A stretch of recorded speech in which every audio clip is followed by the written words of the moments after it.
Greetings from a sunny Poland, which I believe is not the same case back in Ireland. I'm going to go through all the exercises that I just sent you on, and the first section is our warm-up. We're going to start with hip circles. The purpose of these is to get that hip working in full range of motion, getting all the muscles that are a little bit lazier working, and loosening out then the ones that are doing too much work. So we're going to lie down on the ground. Hope you can see me now. So the leg you're not using is bent, the other one is straight. Your hands are down if you need to go get a bit more balance, and you're going to make a nice big circle with that leg. Try to feel your lower back staying on the ground, that it's not popping up. If it's popping up, squeeze your middle a little bit more, or reduce the circle. If you feel a click anywhere, again, reduce the size of the circle, and that should reduce the click. And then when you feel that click reducing, increase the size of that circle again. Think of a fully circular circle. That may sound ridiculous, but sometimes when we do these, it gets a bit clunky. It goes more like a square. So just think about if you had like a light at the end of your heel, that would be creating a perfect circle. As well, I should have said, you're going to have your heel pointed. So not your toe, not a bent leg, straight leg, heel pointed, and go for that circle. Our second thing, like we did the last day, cat cows. So onto our hands and our knees and getting into that tabletop position to start. Lifting your hips, dropping your ribs, and then bring your chin up last. And the more important one really for you, tuck that pelvis around your lower back, around that upper back, push through your hands and tuck your chin back to neutral. That is one. Then in that same start position, T-spine. So this is where we saw a lot of tension for you, and we're going to really try to work on this. It's going to be a small movement, and we'll see if we can increase that as we go. So from here, same start position. You want to get your hand to the pole of your head, get your elbow to your elbow, and lift up the elbow as high as you can, and look up with it. So the end of that rep should be the challenging part. Think of the standing hand, this one. Push through the palm of that hand as well to create force through the floor.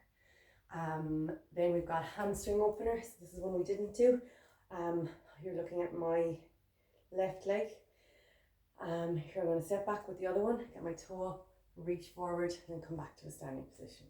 So that leg gets straight, your toes up, and you're reaching forward. So you're opening up that full back chain of the body. You're going to do about 10 of those. Same idea then, except once you step back, you're going to reach across to the right with your arms. And then after 10, you're going to reach to the left with your arms as well. Try to almost think about someone pulling your arms forward. You're trying to get as much length from here all the way down to there as you possibly can. Then last part of the warm-up, I'm going to step out with one leg. I bend that leg, this leg is straight, and then I reach back towards it and back to my start position. Like so. And once you're done with 10, the changeover can confuse people. I'm back to standing, I step out, bend that leg, and back to the straight leg. So that is our warm-up. Next part then, I've got you down to work for 12 minutes. Just keep working for the 12 minutes. Because you requested a 20-minute session.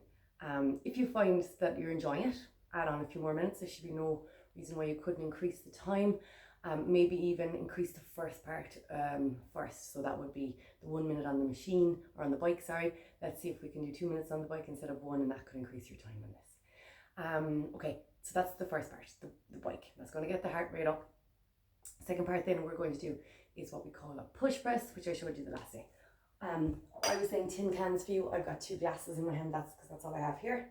I'm going to get my elbows up high. These are resting on my shoulders. From there, I'm going to bend my knees, and then when I straighten them, I'm going to press up overhead. So the important part of this is that those glasses, tin cans, travel in a straight line. So what I'm avoiding is this, and that's exaggerated, but you want them beside your ears when you finish that rep. Feet stay planted on the ground, like so. Then third one would be our step-ups.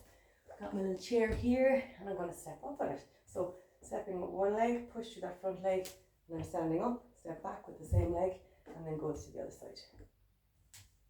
Like so. Fully standing at the top, so I'm squeezing my bum to stand up.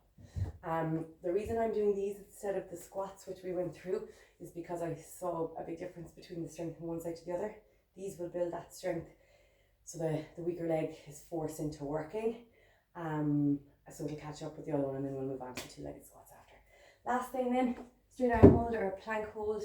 So you're going to be in, I'm at a bad angle here now. So let's see, let's start this way. So hands underneath your shoulders, push through those palms, squeeze your core, squeeze your bum.